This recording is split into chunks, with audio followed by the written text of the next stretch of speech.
ایک گاؤں میں ایک کسان رہتا تھا جس کا نام رفیق تھا۔ رفیق دل کا بڑا نہیں تھا لیکن کام کے نام پر بہت سست تھا۔ صبح دیر سے جاگتا، ہل چلاتا نہیں اور ہر کام کل پر ٹال دیتا۔ گاؤں کے باقی کسان صبح سویرے کھیتوں میں پہنچ جاتے لیکن رفیق ہمیشہ آرام سے بیٹھا ہوتا۔ اس کی بیوی زینب بار بار سمجھاتی، رفیق، روز کا یہی حال ہے، فصل کا کیا بنے گا؟ بچے بھوکے مر جائیں گے۔ ارے بیگم، سب ہو جائے گا، بارش ہوگی تو فصل خود آوگ آئے گی۔ زینب نے سر پیٹ لیا۔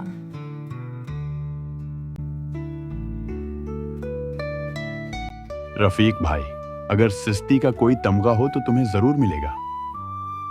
رفیق ہنستا اور آرام سے پیڑ کے نیچے لیٹ جاتا۔ ایک دن گاؤں میں ایک بزرگ آئے۔ انہوں نے کسانوں کو جمع کیا اور کہا، جو لوگ اپنی زمین میں محنت کرتے ہیں، زمین اسے خالی نہیں لوٹاتی، لیکن جو سستی کرے گا وہ بھوکا رہے گا۔ سب کسانوں نے سر ہلایا، لیکن رفیق حسب معمول جمع ہی لے رہا تھا۔ بزرگ نے ایک چالاک ترکیب سوچی۔ انہوں نے سب کے سامنے اعلان کیا، میں نے سنا ہے کہ اس گاؤں میں کسی کھیت کے نیچے خزانہ دفن ہے، مگر وہ صرف اسی کسان کو ملے گا جو دل لگا کر کام کرے گا۔ یہ سن کر رفیق چونک گیا۔ اس نے آنکھیں کھولیں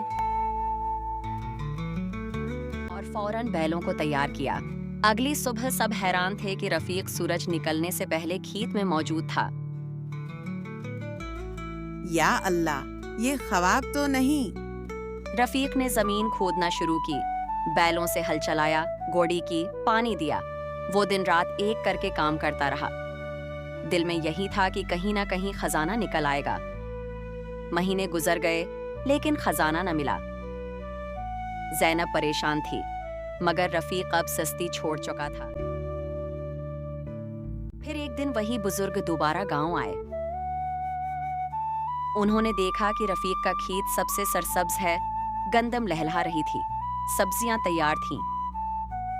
کیوں رفیق، خزانہ ملا؟ نہیں بابا جی، خزانہ تو نہیں ملا، بس زمین اور کام سے محبت ہو گئی۔ یہی تو خزانہ ہے، تمہاری محنت، تمہاری فصل، تمہاری کامیابی۔ رفیق کی آنکھوں میں آنسو آ گئے۔ اب وہ جان چکا تھا کہ اصل دولت خزانہ نہیں بلکہ محنت ہے۔ اسی دن سے رفیق گاؤں کا محنتی کسان بن گیا۔